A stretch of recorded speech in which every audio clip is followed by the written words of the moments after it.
अगर कोई आपको धीरे धीरे बिना आपको पता चले आपकी ही जिंदगी में कैद करते तो क्या आप पहचान पाओगे? यही आज की सबसे खतरनाक सच्चाई है। एक आदमी अपनी बंदूक तोड़ देता है और फिर वही आदमी 30 जंगली सुअरों के लिए एक दीवार बनाना शुरू करता है। पहले दिन बर्फ से ढकी जमीन पर अचानक 500 किलो पीला मक्का गिरता है। ना कोई जाल, ना कोई गड्ढा।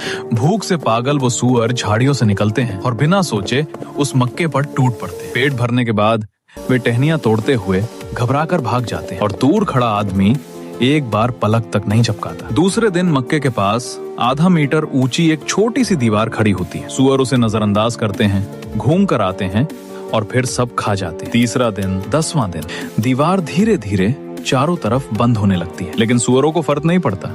वे खाते हैं, आराम से जाते हैं। 15वें दिन दीवार और ऊंची हो जाती है। अब चारों तरफ से बंद, बस एक छोटा सा रास्ता बचा है। इस बार पेट भरने के बाद वे भागते भी दीवार के पास ही चैन से सो जाते हैं। और फिर 16वां दिन, दीवार पूरी तरह बंद, बस एक तंग सा रास्ता। दूर से देखने पर साफ लगता है कि ये एक जाल है, लेकिन फिर भी वे सुअर उसी रास्ते से अंदर जाते हैं क्योंकि उन्हें सिर्फ मक्का दिख रहा है। और जैसे ही वे खाने लगते हैं, धड़ाम, एक भारी लोहे का दरवाजा गिरता है और उन्हें हमेशा के लिए कैद कर देता है। जो कभी पेड़ तोड़ सकते थे वो अब खुद को भी नहीं बचा पाते। यही है मनोविज्ञान का सबसे खतरनाक जाल, ओवरटन विंडो। सीधा हमला नहीं, बल्कि धीरे धीरे आपकी सीमाओं को बदल देना। असली जिंदगी में भी ऐसे लोग मिलते हैं। आज छोटा सा काम कहेंगे, कल आपको मजबूर करेंगे और परसों पूरा बोझ आप पर डाल देंगे। तो बचोगे कैसे? जब कोई आपकी सीमा को परखे तो उस फ्री मक्के को छूना ही मत, क्योंकि जाल कभी अचानक नहीं बनता, वो धीरे धीरे बनता है। और कई बार